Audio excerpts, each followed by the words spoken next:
Hello friends, आपके जो भी डाउट्स है वो कमेंट्स में लिखिए। आपके सारे डाउट्स 7 आवर्स के अंदर सॉल्व कर दिए जाएंगे। अगर आप इस वीडियो की नोट्स चाहते हो तो टेलीग्राम की लिंक नीचे डिस्क्रिप्शन से मिल जाएगी।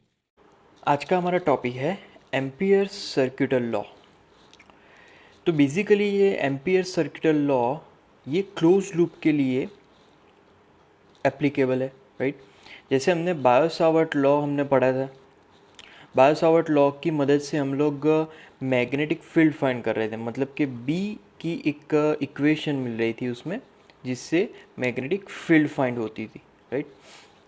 तो यहाँ पर बेसिकली हमें क्या करना है, एम्पियर सर्किटल लॉ में पहले एक ऑब्जेक्ट हमें दिया गया है, जैसे कि ये वाला ऑब्जेक्ट, राइट, जिसमें जो करंट है उसकी direction right hand side direction है एक्स एक्सिस में, ये उसकी बाउंड्री है ऑब्जेक्ट की, और ये उसकी सरफेस है, राइट। तो यहाँ पर जो भी करंट है, राइट, तो एम्पियर सर्किटल लॉ कैसे अप्लाई करें।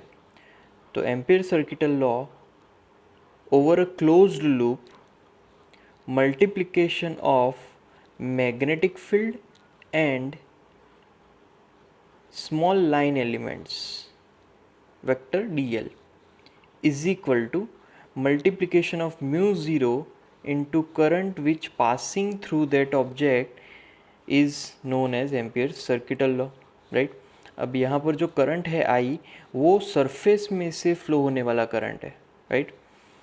तो हमने यहाँ पर क्लोज्ड इंटरवल ले लिया, इसको हम लोग बोलेंगे क्लोज्ड इंटीग्रल टर्म, राइट।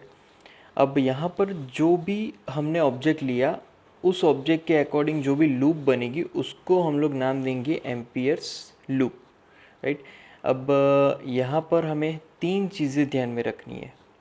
तो पहली है वो है जो मैग्नेटिक फील्ड है वेक्टर बी, राइट, उसकी यहाँ पर डायरेक्शन वो पर्टिकुलर टेंजेंट की डायरेक्शन में होगा। मतलब वेक्टर बी की अगर डायरेक्शन फाइंड करनी होगी तो वो होगी टेंजेंट डायरेक्शन, राइट। और यहाँ पर वेक्टर बी की जो वैल्यू होगी that is non zero, right. फिर second, vector B is perpendicular to the surface. जैसे इलेक्ट्रिक फील्ड भी सरफेस के परपेंडिकुलर था, वैसे ही यहाँ पर ये भी सरफेस के परपेंडिकुलर मिलने वाला है। And third point, that is vector B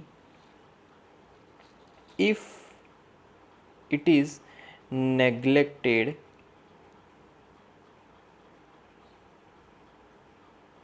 right. तो यहाँ पर बेसिकली मान लीजिए कि हमारे पास जो भी ऑब्जेक्ट है, जैसे कि यहाँ पर जो ऑब्जेक्ट है वो तो सर्क्यूलर जैसा है।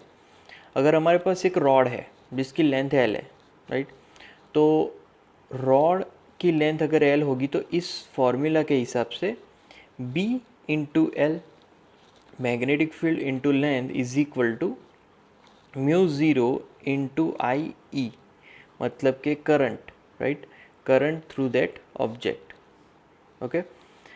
अब यहाँ पर हमारे पास तो एक रॉड है, तो उसके ऊपर से मैं अगर बी को सब्जेक्ट बनाऊँ तो बी इज़ इक्वल टू मुझे मिलेगा mu zero I E upon L. Simple ये फॉर्मूला हो गई, राइट। अब मान लीजिए कि हमारे पास जो भी ऑब्जेक्ट है वो सर्कल है, और उस सर्कल का मतलब ऑब्जेक्ट का जो रेडियस है वो है स्मॉल आर जितना, राइट। तो एम्पियर सर्किटल लॉ के हिसाब से तब वहाँ पर फॉर्मूला क्या हो जाएगी, B as it is 2πr। अब यहाँ पर b और 2πr दोनों ही एक ही डायरेक्शन में होने चाहिए, तभी b इंटू 2πr डायरेक्ट हो जाएंगे। नहीं तो यहाँ पर डॉट प्रोडक्ट है एम्पियर सर्किटल लॉ में। डॉट प्रोडक्ट मतलब कि कॉस थीटा कॉस ज़ीरो तब 1 हो जाएगा, तो b into 2πr is equal to right hand side mu zero into I, right. अब इस फॉर्मूला में से b को सब्जेक्ट बनाएंगे तो b इज इक्वल टू क्या होगा, mu zero I upon 2πr, right. तो ये चीज़ हमें ध्यान में रखनी है। यहाँ पर ये जो फॉर्मूला हमने मिली, ये फॉर्मूला है सर्कल में मिलने वाला सर्कल की वजह से मिलने वाला मैग्नेटिक फील्ड, राइट। अब यहाँ पर जो इक्वेशन है वो यहाँ पर क्या रिप्रेजेंट कर रहा है कि जो आर रेडियस वाला जो सर्कल है, राइट, उसके हर एक पॉइंट पे जो मैग्नेटिक फील्ड है वो लगभग सेम है। तो अगर हम लोग यहाँ पर सिमेट्री सोचे कि भाई कोई भी ऑब्जेक्ट रिंग है, उसके राइट हैंड साइड और उसके left hand side same distance पे मिलेगा सेम मैग्नेटिक फील्ड, जैसे हमने इलेक्ट्रिक फील्ड में सोचा था। फिर सेकंड में हम लोग देखेंगे कि जो सर्कल है उसके पॉइंट पे जो भी मैग्नेटिक फील्ड मिलता है वो उसके टेंजेंट के डायरेक्शन में होता है। मान लीजिए कि मेरा जो मैग्नेटिक फील्ड है वो सर्कुलर मिल रहा है, राइट। तो यहाँ पर अगर मैं पहला पॉइंट लिखने जाऊँ तो पहला पॉइंट क्या बोलता है कि मान लीजिए कि मेरे पास सर्कल है, तो उसके लेफ्ट हैंड साइड और राइट हैंड साइड दोनों ही पॉइंट पे मैग्नेटिक फील्ड की वैल्यू सेम मिलेगी। इसको बोलते हैं सिमेट्रिकल कॉन्सेप्ट। फिर दूसरे यहाँ पर पॉइंट में हमें ये देखना है कि जब कभी भी सर्कुलर मैग्नेटिक फील्ड हो तब हमें यहाँ पर जो मैग्नेटिक फील्ड होगा वो टेंजेंट की डायरेक्शन में मिलेगा। जैसे कि यहाँ पर मैं ड्रॉ कर रहा हूँ, कोई किसी भी पॉइंट पे अगर फाइंड करना हो तो उस पॉइंट पे टेंजेंट हमें ड्रॉ कर देना है, राइट। तो वो हमें सीधा मैग्नेटिक फील्ड देगा, राइट। फिर मान लीजिए कि कोई एक वायर है, वो इनफाइनाइट लेंथ वाला वायर है, राइट, इनफाइनाइट लेंथ। तो उस वायर के लगभग सेम डिस्टेंस पे, मतलब कि नॉन ज़ीरो डिस्टेंस पे बहुत ही नज़दीक जो मैग्नेटिक फील्ड होगा वो इनफाइनाइट नहीं होगा, वो मैक्सिमम ज़रूर होगा बट इनफाइनाइट नहीं हो सकता, राइट। तो जब कभी भी हम लोग वायर के बहुत नज़दीक पहुंचते हैं तो वहाँ पर मैग्नेटिक फील्ड बहुत ही स्पीड से बढ़ता है। मतलब कि जैसे जैसे मान लीजिए कि आप दूर से नज़दीक की तरफ जा रहे हो तो मैग्नेटिक फील्ड बहुत ही ज़्यादा बढ़ जाएगा, अब अब्रप्टली बढ़ जाएगा, राइट। तो यहाँ पर जो मैग्नेटिक फील्ड होता है वो करंट के प्रोपोर्शन में होता है, राइट। बट जैसे ही वो वायर से दूर जाता है, वायर एक सोर्स है, तो वहाँ पर मैग्नेटिक फील्ड डिस्टेंस के स्क्वायर के इन्वर्सली प्रोपोर्शन में होगा, राइट। तो ये थर्ड कॉन्सेप्ट था हमारा। अब फोर्थ कॉन्सेप्ट देखेंगे तो फोर्थ कॉन्सेप्ट में यहाँ पर जो भी लॉन्ग वायर है उसके कारण जो मैग्नेटिक फील्ड मिलेगा उसकी डायरेक्शन अगर हमें फाइंड करनी है तो कैसे फाइंड करेंगे। तो बेसिकली हमारा जो भी अंगूठा है वो करंट की डायरेक्शन में रख देना है। अगर करंट की डायरेक्शन ऊपर है तो अंगूठा हमें ऊपर की तरफ रख देना है, और तब जब हमारी उस पोजीशन में जो भी हमारी उंगलियां है वो मैग्नेटिक फील्ड को रिप्रेजेंट करती हैं। तो यहाँ पर कुछ ऐसे मैग्नेटिक फील्ड मिलेगा, राइट। यहाँ पर पीछे की तरफ अंदर की लेफ्ट हैंड साइड और आगे की तरफ राइट हैंड साइड, पीछे की तरफ लेफ्ट हैंड साइड, आगे की तरफ राइट हैंड साइड। तो इस तरीके से हमें मैग्नेटिक फील्ड यहाँ पर मिलने वाला है। तो यहाँ पर मैग्नेटिक फील्ड और करंट दोनों को ही ये एम्पीयर सर्किटल लॉ जोड़ता है, right. Coulomb's law electric field को जोड़ता था, राइट। तो यहाँ पर जैसे कूलम्ब्स लॉ के लिए गॉस लॉ था, वैसे बायो सावर्ट लॉ के लिए एम्पीयर सर्किटल लॉ है, राइट। तो दोनों में हम लोग कंपैरिजन कर सकते हैं दोनों की एप्लीकेशन के अकॉर्डिंग। तो यहाँ पर ये था हमारा एम्पीयर सर्किटल लॉ, राइट।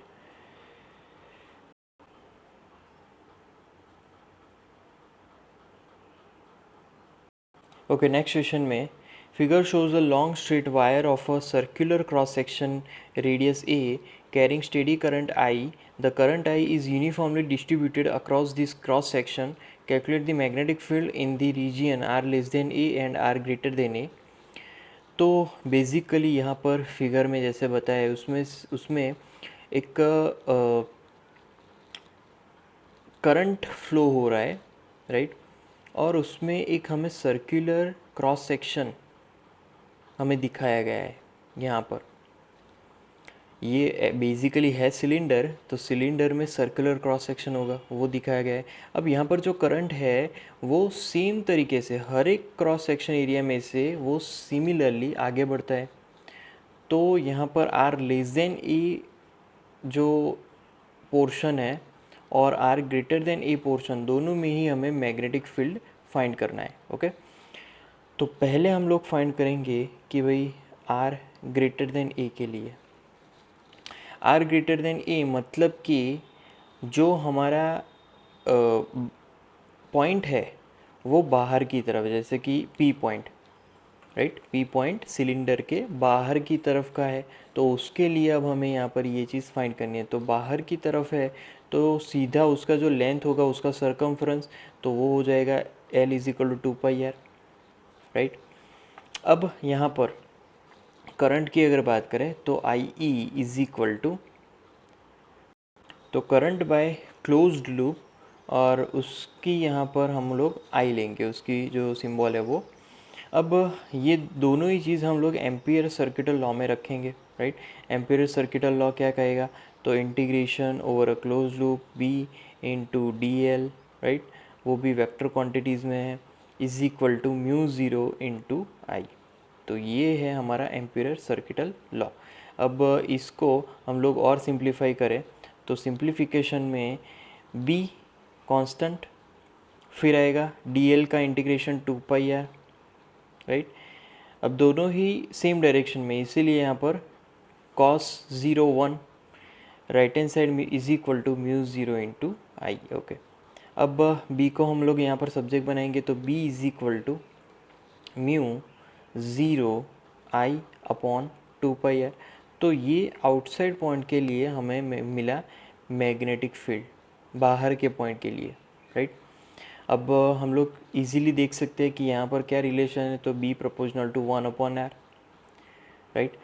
अब अंदर के पॉइंट के लिए, अंदर के पॉइंट के लिए फाइंड करेंगे तो r less then a, right. तो r लेस देन a। अब यहाँ पर फिर से अगर हम लोग जो लेंथ है वो लेंथ की अगर बात करें तो यहाँ पर L आएगा, तो L इज इक्वल टू क्या होगा, 2πr, राइट। अब यहाँ पर जो करंट है वो बेसिकली वो I जितना नहीं होगा, करंट हम लोग I ही लिखेंगे, बट वो I जितना नहीं होगा क्योंकि हमने जो पोर्शन लिया है अब वो छोटा लिया है, पूरा क्रॉस सेक्शन हमने नहीं लिया है, राइट। तो यहाँ पर जो करंट है वो सेम नहीं मिलेगा, अब करंट की थोड़ी वैल्यू चेंज हो जाएगी। तो अब हमारे पास जो नया करंट है वो होगा I इज इक्वल टू जो करंट फ्लो हो रहा था वो, और वो कहाँ से फ्लो हो रहा था, तो अंदर के, तो πr² जितने ही एरिया में, एरिया वाला करंट यहाँ पर फाइंड करना है, अपॉन टोटल करंट वाला एरिया वो होगा πa², राइट। तो ये फॉर्मूला हो जाएगी। अब यहाँ पर पाई इजीली कैंसिल, तो बाकी बचा IE is equal to I into r² upon a², right. तो यहाँ पर ये करंट की फॉर्मूला मिली। अब फिर से एम्पियर सर्किटल लॉ अप्लाई करेंगे, तो एम्पियर सर्किटल लॉ क्या कहता है, वो है integration over a close loop B vector D L is equal to mu zero into I, right. तो अब उसमें हम लोग पूरी वैल्यूज़ रखेंगे, तो फिर से वैल्यूज़ रखेंगे तो b इंटू यहाँ पर फिर से 2πr, क्योंकि वही क्रॉस सेक्शन एरिया के लिए लेंगे अंदर की तरफ, right, is equal to mu zero. अब यहाँ पर बेसिकली IE आएगा, तो IE है तो IE की फॉर्मूला रखेंगे, तो ये है I into r² upon a², right. तो यहाँ पर 1r कैंसिल और बाकी b को सब्जेक्ट बनाएंगे, तो बाकी के b को सब्जेक्ट करेंगे तो b is equal to mu zero I R upon 2πa², right. तो mu zero I R upon 2πa², तो यहाँ पर हम लोग इजीली लिख सकते हैं कि भाई b is proportional to r, directly proportional to r, right. तो यहाँ पर ये जो चीज़ है वो r लेस देन और इक्वल टू a के लिए सही होगा, राइट। तो यहाँ पर अब हम लोग अगर ग्राफ ड्रॉ करें तो ये ग्राफ है मैग्नेटिक फील्ड वर्सेस डिस्टेंस का ग्राफ, राइट। तो इसमें जो रिलेशन मिलेंगे वो कुछ हमें ऐसे मिलेंगे, B is proportional to R, क्योंकि जब भी वो सेंटर से शुरू करेगा, सिलेंडर के सेंटर से, तो जैसे जैसे वो बाहर निकलेगा, अभी भी वो अंदर ही है, तो वैसे वैसे उसकी लाइन स्ट्रेट होगी, वो प्रोपोर्शन में होगा, प्रोपोर्शन में बढ़ेगा। अब जैसे ही वो सरफेस पे पहुंचा तब मैग्नेटिक फील्ड हमें मैक्सिमम मिलेगी, और जैसे जैसे वो सरफेस के बाहर निकल रहा है वैसे वैसे मैग्नेटिक फील्ड डिक्रीज़ होती जाती है। किसके हिसाब से?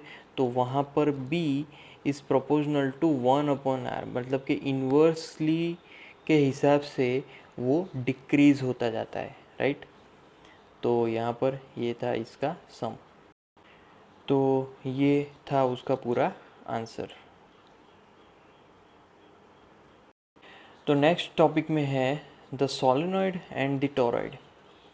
अब ये जो दोनों डिवाइसेस है वो बेसिकली मैग्नेटिक फील्ड प्रोड्यूस करने के लिए काम में आते हैं, राइट। तो जिससे मैग्नेटिक फील्ड प्रोड्यूस होता है, मतलब कि मान लीजिए कि टेलीविज़न में सोलेनॉइड का यूज़ होता है कि जिससे जो भी रिक्वायर्ड मैग्नेटिक फील्ड है वो प्रोड्यूस हो सके। Synchrotron, right. तो वहाँ पर भी हमने मैग्नेटिक फील्ड को प्रोड्यूस करवाया था। सोलेनॉइड और टॉरॉइड दोनों में बहुत ही जो कैपेसिटी है मैग्नेटिक फील्ड प्रोड्यूस करने की वो ज़्यादा होती है, राइट। तो यहाँ पर पहले हम लोग देखेंगे सोलेनॉइड। तो नेक्स्ट है सोलेनॉइड। तो बेसिकली सोलेनॉइड क्या है, उसका कंस्ट्रक्शन कैसा है? तो जैसे कि हमारे पास एक सिंपल रिंग होती है, राइट।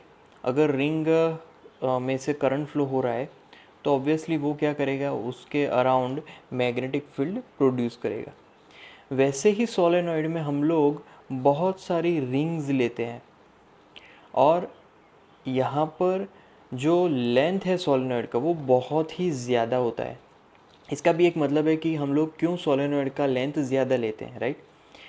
तो लेंथ बहुत ज़्यादा होती है, किसके अकॉर्डिंग? सोलेनॉइड का जो रेडियस है उसके कंपैरिजन में लेंथ बहुत ही ज़्यादा लेनी है। अब दूसरी चीज़ कि यहाँ पर हमने बहुत सारी रिंग्स ले लिए एक साथ, जैसे बहुत सारी रिंग्स हमारे पास है और सबको एक साथ थोड़े बहुत ही नेग्लेक्टेड डिस्टेंस पे रखूँगा, राइट। तो उससे सोलेनॉइड बनेगा। जैसे कि आपने बहुत बार देखा है स्पाइरल बाइंडिंग, स्पाइरल बाइंडिंग कुछ ऐसा ही होगा, राइट। हेलिकल शेप इसको बोलते हैं। तो उसमें जो रिंग्स है वो एक दूसरे के बहुत ही नज़दीक होती है, राइट। अब बेसिकली यहाँ पर इस मटेरियल से हमें मैग्नेटिक फील्ड को प्रोड्यूस करवाना है, तो वो जो हेलिकल शेप जो रिंग्स हैं उसमें से हम लोग करंट फ्लो करवाते हैं, राइट।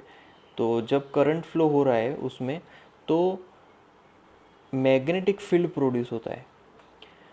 तो मैग्नेटिक फील्ड सभी रिंग्स में से जो करंट फ्लो हो रहा है वो हमें मैग्नेटिक फील्ड अंदर की तरफ से मिलता है, मतलब कि यहाँ पर जो मैग्नेटिक फील्ड है वो हमें मिल रहा है इस तरीके से, मतलब कि जो भी यहाँ पर सोलेनॉइड है उसके अंदर से मैग्नेटिक फील्ड फ्लो होगा। तो ये मैग्नेटिक फील्ड हर एक टर्न्स के कारण बहुत ज़्यादा बढ़ जाएगा, और सबके टर्न्स इंडिविजुअल जो भी मैग्नेटिक फील्ड है सबका समेशन से हमें टोटल मैग्नेटिक फील्ड मिलेगा, राइट। तो ये बेसिकली सोलेनॉइड की कंस्ट्रक्शन थी, जैसे कि हमें यहाँ पर फिगर में भी बताया गया है, राइट। फर्स्ट फिगर में पूरा सोलेनॉइड बताया। तो कैसे यहाँ पर जो मैग्नेटिक फील्ड है वो यहाँ पर राइट हैंड साइड जा रहा है। अब डायरेक्शन कैसे पता करें? तो डायरेक्शन पता करने के लिए हमें राइट हैंड थंब रूल पता है। तो यहाँ पर हमारी जो फिंगर्स है, राइट, उसको इस पर्टिकुलर जो रिंग्स है उसकी डायरेक्शन में रखना है। तो तब हमारा थंब कौन सी डायरेक्शन को इंडिकेट करता है वही मैग्नेटिक फील्ड की डायरेक्शन हो जाएगी। और दूसरी चीज़ कि अंदर की तरफ मैग्नेटिक फील्ड बहुत ही स्ट्रॉन्ग होता है, बट बाहर की तरफ क्या होगा कि वो मैग्नेटिक फील्ड यहाँ से क्लोज्ड होना चाहेगा, बट ज़्यादा लेंथ की वजह से ऐसा नहीं हो पाता। इसीलिए बाहर की जो मैग्नेटिक फील्ड लाइंस है वो नेगलेक्ट हो जाती है, ख़त्म हो जाती है। तो बाहर ना के बराबर हमें मैग्नेटिक फील्ड मिलता है, बट अंदर की तरफ बहुत ही स्ट्रॉन्ग मैग्नेटिक फील्ड मिलेगा, क्योंकि अंदर की तरफ लाइंस एक दूसरे के बहुत ही पास पास होती है, बहुत ही नज़दीक होती है, राइट। तो यही चीज़ यहाँ पर दिखाई गई है। और ये जो बी सेकंड ग्राफ है, सेकंड डायग्राम है, उसमें वही चीज़ दिखाई गई है, बट यहाँ पर हमें करंट की डायरेक्शन भी दिखाई गई है। यहाँ पर डॉट है, यहाँ पर क्रॉस है। क्रॉस मतलब कि करंट अंदर जा रहा है, डॉट मतलब कि बाहर आ रहा है हमारी तरफ। तो वैसे सर्कुलर मूव करते करते हमें यहाँ पर मैग्नेटिक फील्ड मिल रहा है, राइट। तो एक चीज़ हमें ध्यान में रखनी है कि बाहर की तरफ मैग्नेटिक फील्ड ज़ीरो है, और अंदर की तरफ जो भी हमें मैग्नेटिक फील्ड मिल रहा है वो एक दूसरे के पैरेलल होते हैं। जितना मैग्नेटिक फील्ड अंदर की तरफ सोलेनॉइड के अंदर मिल रहा है वो सारे एक दूसरे के पैरेलल होते हैं। तो यहाँ पर एक बेसिकली सोलेनॉइड दिया गया है, राइट। ये हमारा सोलेनॉइड है। अब ये जो सोलेनॉइड है इसमें यहाँ पर क्रॉस दिए गए और यहाँ पर डॉट दिए गए, तो ये एक हाफ उसका फिगर दिया गया है। अब क्रॉस मतलब कि जो करंट जा रहा है वो अंदर की तरफ जा रहा है और यहाँ से बाहर की तरफ निकल रहा है, तो ये सर्कुलर मोशन हुई, उसके कारण मैग्नेटिक फील्ड हमें अंदर की तरफ ये मिल रही है एक दूसरे के पैरेलल। अब मैं बेसिकली मैग्नेटिक फील्ड फाइंड करना चाहता हूँ कि अंदर की तरफ क्या फॉर्मूला मिलेगी मैग्नेटिक फील्ड की। तो उसके लिए मैं यहाँ पर एक एम्पीरियन लूप एज्यूम कर रहा हूँ जो कि ABCD है। तो एम्पीरियन लूप में जो CD है पहले तो वो सोलेनॉइड के बाहर की तरफ का एक पोर्शन है CD। तो सोलेनॉइड के बाहर की तरफ जैसे हमने बताया कि वहाँ पर लॉन्ग सोलेनॉइड है, उसकी वजह से जो मैग्नेटिक फील्ड होगा वो ज़ीरो हो जाएगा। तो यहाँ पर मैं लिखूँगा BCD is equal to zero, right. Vector quantity है तो यहाँ पर वेक्टर लिखना है, vector BCD is equal to zero, right. अब हम BC के बारे में बात करेंगे। पहले BC ऊपर की तरफ जा रहा है और AD वो भी उसके पैरेलल है नीचे की तरफ। तो BC और AD वहाँ पर जो मैग्नेटिक फील्ड है वो भी ज़ीरो हो जाएंगे। क्यों? क्योंकि वहाँ पर जो भी मैग्नेटिक फील्ड है उसके पैरेलल ये लाइन है। CD की बात अगर करें, BC की अगर बात करें तो वो लाइन मैग्नेटिक फील्ड के पैरेलल है। अगर DA की बात करें तो वो लाइन मैग्नेटिक फील्ड के पैरेलल है। तो दोनों ही मैग्नेटिक फील्ड के अगर पैरेलल होंगे तो वहाँ पर कोई मैग्नेटिक फील्ड नहीं मिलेगा। तो इसीलिए vector BC is equal to vector BAD is equal to zero, क्योंकि ये परपेंडिकुलर है। अब हम लोग बात करेंगे AB के बारे में। AB जो कि अंदर की तरफ भी है और मैग्नेटिक फील्ड के डायरेक्शन में भी है, राइट। तो यहाँ पर जो एम्पीरियन लूप हमने एज्यूम की थी उसकी लेंथ कितनी है, h जितनी। तो यहाँ पर मैं लिखूँगा L length is equal to h, okay. अब जो हमारे पास जो लूप है, जो सोलेनॉइड है, उसमें बेसिकली n नंबर जो कि नंबर ऑफ टर्न्स है पर unit length, right. Number of turns पर लेंथ, राइट। अब टोटल अगर मुझे फाइंड करना है कि भाई टोटल नंबर ऑफ टर्न्स कितने हैं, तो टोटल नंबर ऑफ टर्न्स वो हो जाएंगे capital N is equal to total number of turns per unit length into total length, तो N इंटू H। तो टोटल हमें नंबर ऑफ टर्न्स मिल जाएंगे।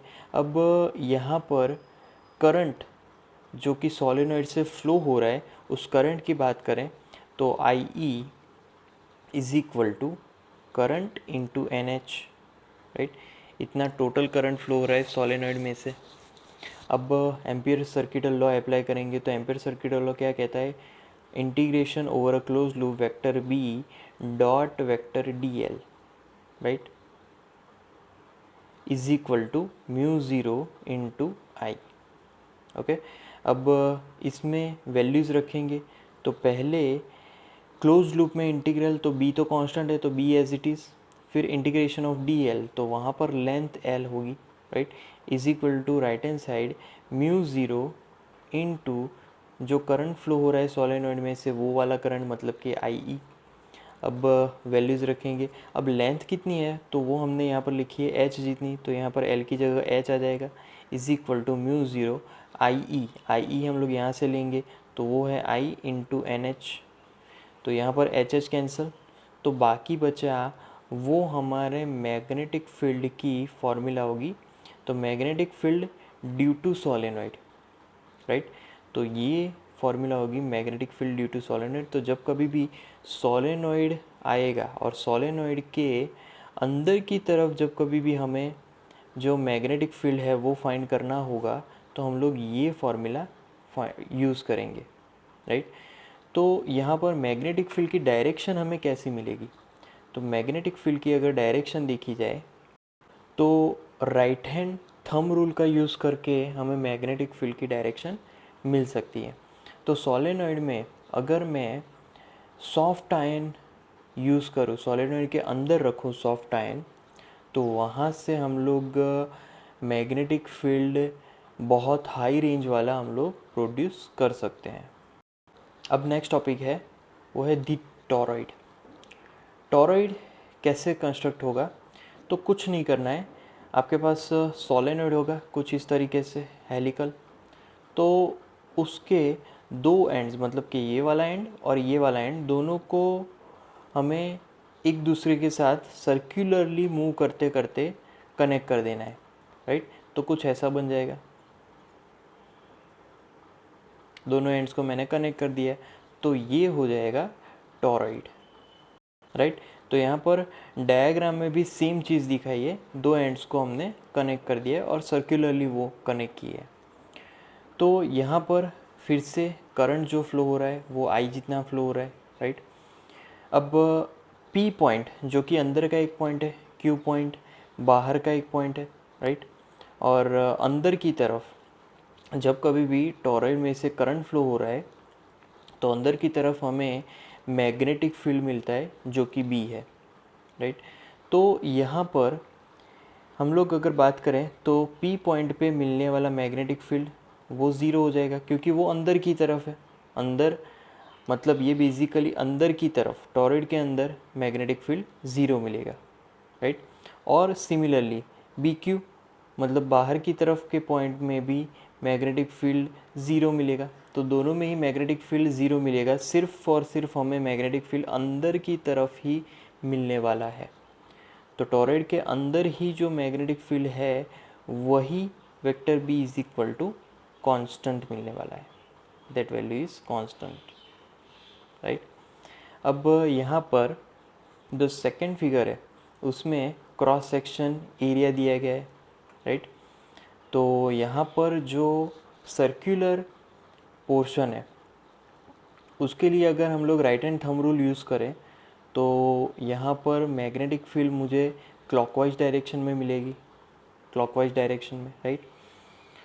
तो मैंने यहाँ पर मेनली 3 पॉइंट्स एज्यूम किए हैं, 1, 2 एंड 3, राइट।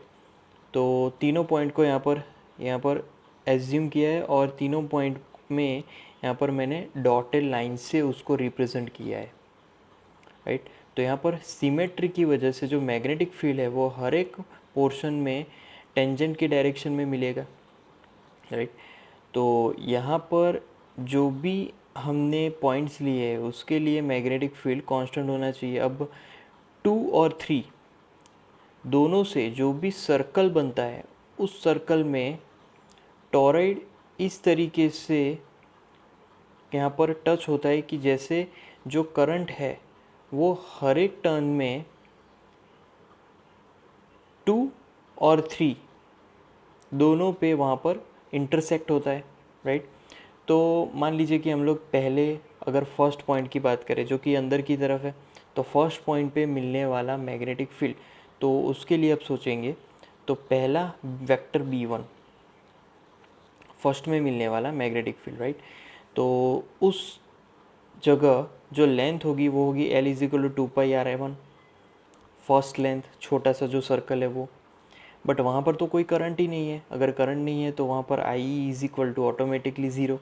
तो अब ये वैल्यू हम लोग एम्पियर सर्किटल लॉ में अप्लाई करें तो पहले तो B1 into 2πr1 is equal to mu zero into I, वो ज़ीरो है तो ज़ीरो, तो यहाँ पर पूरी इक्वेशन में B1 is equal to zero आ गया।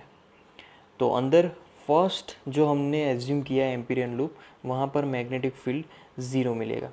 अब हम लोग सेकंड एज्यूम करेंगे, तो सेकंड में क्या मैग्नेटिक फील्ड मिलने वाला है। अब सेकंड जो है वो एग्जैक्टली मिडल में है, राइट, मिड पोर्शन में है। तो सेकंड में एग्जैक्टली मिड पोर्शन में है, इसकी वजह से हम लोग फाइंड करेंगे। तो वहाँ पर वेक्टर बी, राइट, तो vector B is equal to length L कितनी होगी, length is equal to 2πr। मान लीजिए कि आर जितनी है सेकंड के लिए, तो आर जितनी यहाँ पर रेडियस है, राइट, तो आर जितना रेडियस यहाँ पर बेसिकली वो R2 दिया गया है, तो R2 ले लेते हैं 2πr2, राइट। तो यहाँ पर 2πr2, राइट। अब यहाँ पर जो करंट फ्लो हो रहा है वो I जितना फ्लो हो रहा है, बट टोटल करंट हमें फाइंड करना है, तो यहाँ पर आ जाएगा IE is equal to N into I, right. अब एम्पियर सर्किटल लॉ के हिसाब से वैल्यूज़ रखें तो हमारा इक्वेशन रेडी हो जाएगा। तो वहाँ पर B into 2πr2 is equal to mu zero into I, right. तो अब यहाँ पर B into 2πr2 is equal to mu zero N into I, right. अब B को सब्जेक्ट बनाएंगे, तो B सब्जेक्ट, तो B is equal to mu zero NI upon 2πr2। तो यहाँ पर हमें मैग्नेटिक फील्ड मिलेगा क्योंकि ये टॉरॉइड के अंदर का पॉइंट है, तो उसके लिए यहाँ पर मैग्नेटिक फील्ड ज़रूर मिलता है, राइट। अब यहाँ पर अगर बात करें तो टॉरॉइड की जो एवरेज रेडियस है वो R जितनी है, राइट। तो एवरेज रेडियस R लेंगे क्योंकि वहाँ पर R1 और R2 दोनों का ही एवरेज होगा, तभी वो चीज़ हमें मिलेगी। सॉरी, R1 और R2 दोनों का ही एवरेज, तो अंदर के सारे पॉइंट्स के लिए मिल जाएगा। अब मान लीजिए कि यहाँ पर N जो है, राइट, तो N is equal to 2πr into N. तो ये टोटल नंबर ऑफ टर्न्स की बात हुई। टोटल नंबर ऑफ टर्न्स मतलब कि length into number of turns per unit length. तो तब फॉर्मूला क्या होगी, तो यहाँ पर n, स्मॉल n को मैं सब्जेक्ट बनाऊंगा, तो small n subject is equal to n upon 2πr। तो ये फार्मूला अब इस फार्मूला में रखेंगे, राइट। तो मेरी नई फार्मूला क्या होगी, b is equal to mu zero n into I, जो कि जो इक्वेशन था सोलेनॉइड के लिए था, राइट। तो जो भी आइडियल टॉरॉइड है उसमें जो भी टर्न्स होते हैं वो सर्कुलर होते हैं, तो इसीलिए रियलिटी में जो टॉरॉइड है उसके कॉइल में जो भी नंबर ऑफ टर्न्स हैं, राइट, वो हेलिक्स शेप के होते हैं, जिसमें टॉरॉइड की बाहर थोड़ा मैग्नेटिक फील्ड होता ही है, राइट। अब हम लोग फाइंड करेंगे जो थर्ड रीजन है उसमें मिलने वाला मैग्नेटिक फील्ड। तो थर्ड रीजन में बेसिकली वेक्टर बी, लेंथ कितनी होगी, तो L is equal to 2πr3। Current, तो करंट थर्ड रीजन, तो वो तो टॉरॉइड के बाहर की तरफ है, राइट। थर्ड रीजन कहाँ पर है, तो वो अगर देखा जाए तो ये यहाँ पर है, ये रहा हमारा थर्ड रीजन। तो थर्ड रीजन में जो करंट फ्लो होने वाला है वो करंट कितना मिलेगा, वो होगा ज़ीरो, क्योंकि कोई करंट ही नहीं है, कोई रीजन ही नहीं है। अगर करंट ज़ीरो है तो ऑटोमेटिकली यहाँ पर जो B3 होगा वो ज़ीरो हो जाएगा। ये हमें B2 मिला, राइट। अगर इसकी फॉर्मूला B2 है क्योंकि ये सेकंड मैग्नेटिक फील्ड है, और ये हमारा B3 है, तो B3 हमें ज़ीरो मिल जाएगा।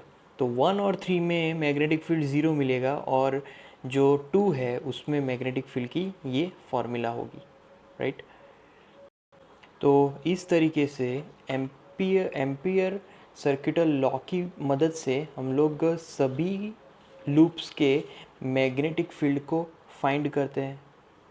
नेक्स्ट क्वेश्चन में a solenoid of length 0.5 meter has a radius of 1 centimeter and is made up of 500 turns. It carries a current of 5 ampere. What is the magnitude of the magnetic field inside the solenoid? तो यहाँ पर 1 centimetre radius और 0.5 metre length वाला एक solenoid है जिसमें 500 turns है। अब वहाँ से 5 एम्पियर जितना करंट फ्लो हो रहा है, तो सोलेनॉइड के अंदर मैग्नेटिक फील्ड कितना होगा, राइट। तो स्टार्ट करेंगे पहले नंबर ऑफ टर्न्स से। तो number of turns is equal to 500 turns है अपॉन लेंथ, तो यूनिट लेंथ 0.5, राइट। तो ये हमने फाइंड किया number of turns per unit length कितना मिलेगा, तो वो हो जाएगा 1000 टर्न्स पर मीटर, राइट। अब हमारे पास सभी वैल्यूज़ है पहले, जैसे कि लेंथ एल कितना है, तो वो है 0.5 मीटर। फिर आता है radius R is equal to 0.01 metre. फिर L by A is equal to 50। यहाँ पर L is much greater than A, right. Length बहुत ज़्यादा है रेडियस के कंपैरिजन में। अब हम लोग जो फॉर्मूला है वो अप्लाई करेंगे। तो फॉर्मूला सोलेनॉइड की B is equal to mu zero N into I. अब वैल्यूज़ रखेंगे, तो म्यू ज़ीरो की वैल्यू है 4 पाई इंटू 10⁻⁻⁷। फिर number of turns per unit length, तो वो है इंटू 1000 मतलब 10⁻³ इंटू करंट यहाँ पर कितना है, तो वो है 5 एम्पियर। तो इसका कैलकुलेशन हमें मिलेगा 6.28 इंटू 10⁻³ टेस्ला। तो इतना मैग्नेटिक फील्ड हमें सोलेनॉइड के अंदर मिलने वाला है, राइट। तो यहाँ पर मेनली हमें इसकी जो फॉर्मूला है वो हमें ध्यान में रखनी है, B is equal to mu zero N I. अब नेक्स्ट टॉपिक में force between two parallel currents the ampere.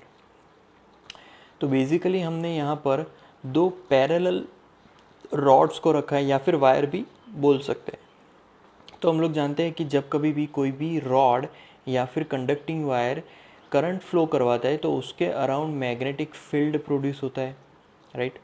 Oersted का ये ऑब्जर्वेशन है। अब यहाँ पर जब कभी भी दो मैग्नेटिक फील्ड आपस में एक दूसरे से इंटरेक्ट करते हैं, तो वहाँ पर फोर्स क्रिएट होता है। जैसे कि मान लीजिए कि दो मैग्नेट लेते हैं, दो मैग्नेट का नॉर्थ नॉर्थ अगर एक दूसरे के नज़दीक लाओगे, तो वहाँ पर रिपल्सिव फोर्स लगेगा। तो वहाँ पर बेसिकली दो अलग अलग मैग्नेटिक फील्ड एक दूसरे के इंटरेक्शन में आए। अगर साउथ नॉर्थ है तो वहाँ पर भी अट्रैक्टिव फोर्स लगेगा, दो मैग्नेटिक फील्ड एक दूसरे के इंटरेक्शन में आए। तो जब कभी भी दो मैग्नेटिक फील्ड एक दूसरे के इंटरेक्शन में आते हैं, तब वहाँ पर फोर्स लग रहा है। तो यहाँ पर भी सेम चीज़, यहाँ पर आई ए करंट फ्लो हो रहा है और यहाँ पर आई बी जितना करंट फ्लो हो रहा है। दोनों करंट के कारण मैग्नेटिक फील्ड प्रोड्यूस होगा अलग अलग, दोनों इंटरेक्ट करेंगे। दोनों मैग्नेटिक फील्ड के इंटरेक्शन की वजह से यहाँ पर भी फोर्स एग्जर्ट होगा, राइट। अब ये कैसा फोर्स एग्जर्ट होगा ये देखते हैं। पहले दोनों वायर्स के बीच कितना डिस्टेंस है, डी जितना। जो फर्स्ट कंडक्टर है उसका यहाँ पर ए देंगे नाम, और सेकंड कंडक्टर को बी नाम देंगे। जो फर्स्ट कंडक्टर है वो बी ए जितना मैग्नेटिक फील्ड प्रोड्यूस करेगा, राइट। तो अगर फर्स्ट करंट की वजह से मैग्नेटिक फील्ड वो है बी ए जितना, तो उसके फॉर्मूला में यहाँ पर लिखूँगा B A is equal to mu zero I A, जो कि ए में से फ्लो होने वाला करंट अपॉन दोनों के बीच का डिस्टेंस होगा 2 pi into D, distance between two wires, right. अब जो मैग्नेटिक फील्ड है बी ए, उसके कारण जो करंट फ्लो हो रहा है, राइट। तो यहाँ पर जो आई बी करंट फ्लो हो रहा है बी में से, वो भी फोर्स फील करेगा, क्योंकि दोनों का मैग्नेटिक फील्ड इंटरेक्ट कर रहा है, राइट। अब यहाँ पर बी ए के कारण यहाँ पर जो फोर्स है मैं यहाँ पर वो लिखूँगा vector F B A on B by A, right. यहाँ पर क्या लिखेंगे, on B by A, sorry B A, okay. अब यहाँ पर मैं एफ बी ए की फॉर्मूला लिखूँगा, तो एफ बी ए की फॉर्मूला क्या होगी, तो करंट फ्रॉम बी, क्योंकि करंट फ्रॉम बी जो है वो फील करवाएगा कि भाई फोर्स लग रहा है बी पे, इनटू लेंथ एल। अब यहाँ पर पर्टिकुलर जो भी फोर्स लग रहा है वो बी के एल लेंथ जितने लेंथ में ही फोर्स लग रहा है, हम लोग उतना ही फोर्स फाइंड कर रहे हैं, एल लेंथ जितना ही, टोटल लेंथ का फोर्स यहाँ पर फाइंड नहीं कर रहे हैं। बी पोर्शन में जो एल लेंथ है उतना ही इनटू बी ए, उसी की वजह से यहाँ पर फोर्स लग रहा है, राइट। तो अब यहाँ पर थोड़ा सा मॉडिफाई करें तो I B as it is, L B as it is, तो बी ए कितना है, तो वो है mu zero I A upon 2πd, जो हमने यहाँ पर लास्ट टाइम फाइंड किया था ये वाला, राइट। यही ऊपर हमने रख दिया है। अब बेसिकली बी में से भी करंट फ्लो हो रहा है, तो बी में से अगर करंट फ्लो हो रहा है तो उसकी वजह से ए पर भी फोर्स लगेगा ही लगेगा। तो यहाँ पर हम लोग लिख सकते हैं कि भाई vector F B A is equal to negative of vector F A B. दोनों एक सेम वैल्यू के हैं बट एक दूसरे के ऑपोजिट डायरेक्शन में है, राइट। तो यहाँ पर न्यूटन्स थर्ड लॉ की याद आ रही है कि न्यूटन्स थर्ड लॉ क्या बोलता है कि जो भी एक्शन होगा उसके ऑपोजिट उसका रिएक्शन होगा, बट दोनों ही सेम वैल्यूज़ के होंगे, राइट। तो यहाँ पर भी जो भी फोर्स बी ए पे अप्लाई कर रहा है वही फोर्स ए भी बी पे अप्लाई कर रहा है, राइट। तो यहाँ पर एफ बी ए की जो फॉर्मूला थी वो हम लोग लिखेंगे, sorry F B A, right. तो F B A is equal to mu zero I B upon 2πd। अब ये फॉर्मूला कौन सी है, तो ये बेसिकली फॉर्मूला है फोर्स की पर यूनिट लेंथ, राइट। तो मान लीजिए कि मेरा जो पूरा फोर्स है वो है एफ बी ए, तो एफ बी ए अपॉन लेंथ करूँ तो वो हमें मिलेगा small F B A, right. तो ये चीज़ हमें ध्यान में रखनी है। अब जो एम्पियर है वो एक स्टेडी करंट का ऐसा एक वैल्यू है जो कि दो स्ट्रेट वायर, राइट, जो कि जिसमें जो क्रॉस सेक्शन है वो लगभग ना के बराबर है। तो एक दूसरे को वैक्यूम में अगर 1 मीटर डिस्टेंस पे रखें, मतलब कि यहाँ पर जो डी है वो अब हमारा 1 मीटर है, तो तब फोर्स कितना लगेगा, तो फोर्स पर यूनिट लेंथ तब हमें लगेगा F is equal to, small F लिख रहा हूँ जिससे पता चले कि ये यूनिट लेंथ वाला फोर्स है, तो तब हमें फोर्स मिलेगा 2 इंटू 10⁻⁷ न्यूटन, राइट। ये जो फोर्स है पर यूनिट लेंथ है। कैसा फोर्स है, फिर से मैं रिपीट कर रहा हूँ कि एक बहुत ही लॉन्ग वायर है, लॉन्ग वायर मतलब कि इन्फाइनेटली लॉन्ग, उसका क्रॉस सेक्शन लगभग नेग्लेक्टेड है, बहुत ही छोटा है लेंथ के अकॉर्डिंग, और दोनों वायर्स को हमने वैक्यूम में रखा है, तो वहाँ पर दोनों के बीच का डिस्टेंस डी कितना है, 1 मीटर जितना, तो तब फोर्स कितना लगेगा, तो यहाँ पर ये फोर्स की वैल्यू है, राइट। अब यहाँ पर जो चार्ज है उसका एसआई यूनिट कूलम्ब होता है, राइट। तो जब कभी भी कंडक्टर में से करंट जो फ्लो हो रहा है 1 एम्पियर जितना, राइट, तो उसके क्रॉस सेक्शन एरिया में से टी मतलब कि 1 सेकेंड टाइम के लिए जो चार्ज फ्लो हो रहा है वो चार्ज होगा Q is equal to 1 coulomb, right. 1 ampere जितने करंट में जब वो फ्लो हो रहा है एक पर्टिकुलर रॉड से, 1 सेकेंड जितने टाइम में जो चार्ज फ्लो होगा वो होगा 1 कूलम जितना, ओके। तो ये था हमारा force between two parallel currents the ampere. Next question है, वो है the horizontal component of the earth's magnetic field at a certain place is given and the direction of the field is from the geographic south to geographic north. A very long straight conductor is carrying a steady current of 1 ampere. What is the force per unit length on it when it is placed on horizontal table and the direction of the current is east to west? Okay, तो कोई एक place है जिसमें अर्थ का जो horizontal portion है, horizontal projection है magnetic field का, वो है 3 × 10⁻⁵ टेस्ला। और ये जो फील्ड है उसके जो जियोग्राफिकली साउथ से जियोग्राफिक नॉर्थ की तरफ है, उसकी जो डायरेक्शन है वो। अब यहाँ पर एक स्ट्रेट वायर ले रहा हूँ जो कि बहुत लॉन्ग है और उसमें से जो करंट फ्लो रहा है वो 1 एम्पियर जितना स्टेडी करंट है। अब उसको जब हम लोग हॉरिजॉन्टल टेबल पर रखते हैं, उसमें से जो करंट फ्लो हो रहा है उसकी डायरेक्शन अगर ईस्ट टू वेस्ट, राइट, तो यहाँ पर हमें पर यूनिट लेंथ कितना फोर्स लगेगा ये पहले हमें फाइंड करना है, राइट। तो स्टार्ट करेंगे पहले फोर्स फार्मूला से। फोर्स की फार्मूला क्या होगी? Vector F is equal to I vector L cross vector B, right, ये फार्मूला होगी। अब इसको सिंप्लीफाई करें तो F is equal to BIL sine theta, cross product था तो वहाँ पर फंक्शन आएगा साइन थीटा, राइट। तो बिल साइन थीटा। अब हमें फोर्स फाइंड करना है पर यूनिट लेंथ, तो मैं क्या करूँगा, F by L left hand side is equal to BIL sine theta upon L right hand side. L से दोनों जगह डिवाइड कर दिया तो यहाँ पर एल एल कैंसिल हो जाएगा, तो हमें क्या मिला, एफ अपॉन एल मतलब कि small F is equal to B sine theta, B I sine theta, right. तो ये फॉर्मूला मिलेगी। अब यहाँ पर मैं इजीली वैल्यूज़ रख सकता हूँ क्योंकि जो करंट है वो ईस्ट टू वेस्ट है और हमने जो लेंथ रखी है वो साउथ टू नॉर्थ है। दोनों एक दूसरे के परपेंडिकुलर, परपेंडिकुलर मतलब theta is equal to 90 and sine 90 is 1। So इसी वजह से एफ इज इक्वल टू हमें सिर्फ मिलेगा बी आई, राइट। तो अब वैल्यूज़ रखेंगे तो पहले 1, राइट, क्योंकि करंट 1 एम्पियर है और फिर मैग्नेटिक फील्ड तो 3 × 10⁻⁵।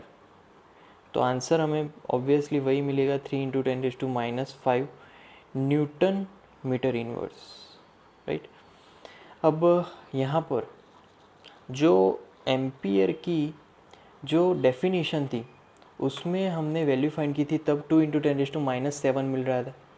तो हमें जो वैल्यू मिल रही है, राइट, 3 × 10⁻⁵, वो वैल्यू 2 × 10⁻⁷ से ज़्यादा है।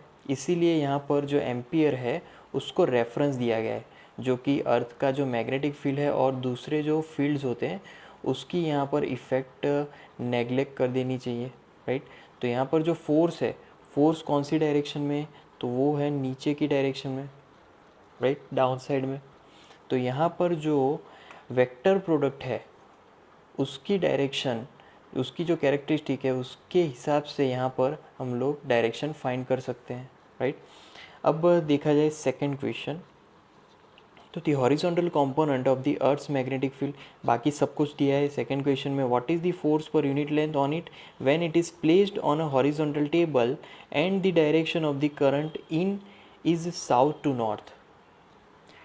डायरेक्शन ऑफ करंट अब साउथ टू नॉर्थ हो चुका है, तो जब डायरेक्शन चेंज हो चुका है तो यहाँ पर थीटा की वैल्यू मेनली चेंज हो जाएगी, तो थीटा तब क्या होगा, ज़ीरो हो जाएगा। ये सेकंड के लिए है, तो थीटा अगर ज़ीरो हो जाएगा तो बेसिकली ओवरऑल एफ जो फोर्स है वो भी ज़ीरो हो जाएगा, राइट। तो इसीलिए यहाँ पर तब जब करंट साउथ टू नॉर्थ है तब वहाँ पर कंडक्टर पे कोई भी फोर्स नहीं लगने वाला है, राइट। तो यहाँ पर फोर्स जो है वो करंट की डायरेक्शन में भी डिपेंड करता है कि करंट की डायरेक्शन अगर सेम हुई तब फोर्स ऑटोमेटिकली ज़ीरो हो जाएगा,